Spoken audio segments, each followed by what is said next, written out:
7 years after the invasion of Afghanistan, the number of attacks by the Taliban are at their highest level since 2002. And as well as facing their traditional enemies, the US-led coalition is coming under fire from former allies. Now, Jazeera has uncovered evidence that an increasing number of Afghan forces are switching sides, joining the Taliban and turning their weapons against those they used to fight alongside.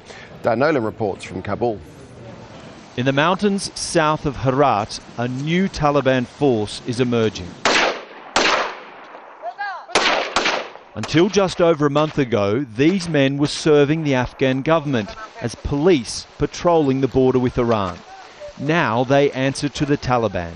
Their goal is to drive all foreign troops out of Afghanistan. When Russia came, it was only one country. Today we have 24 infidel countries on our soil.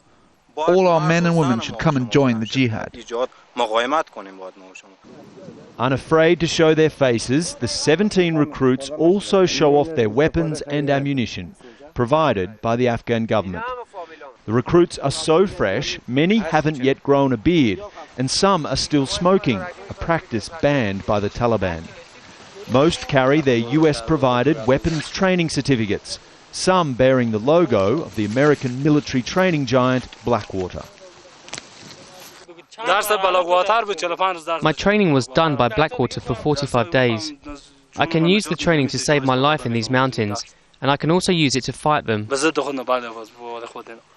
Jazeera producer Kaisa Zimi was given exclusive access to this new Taliban group by its commander, Suleiman Amiri.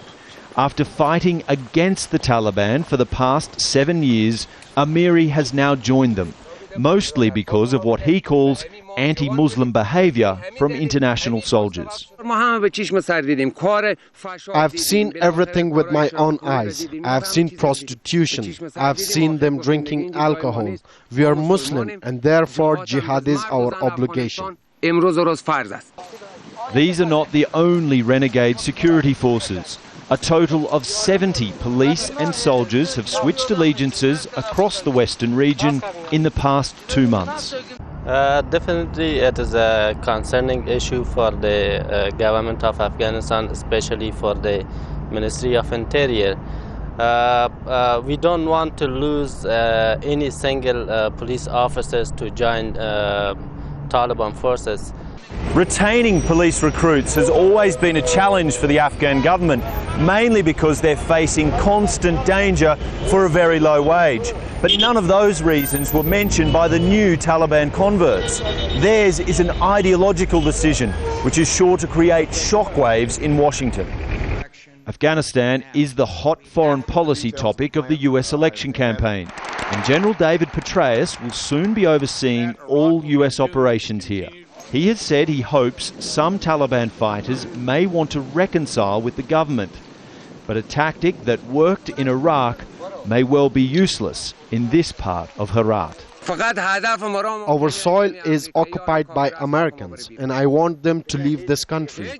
That's my only goal. The 7 years of support Amiri and his men gave to the US has clearly vanished, and it makes the hearts and minds of Herat province so much harder to win. Dan Nolan, Al Jazeera, Kabul.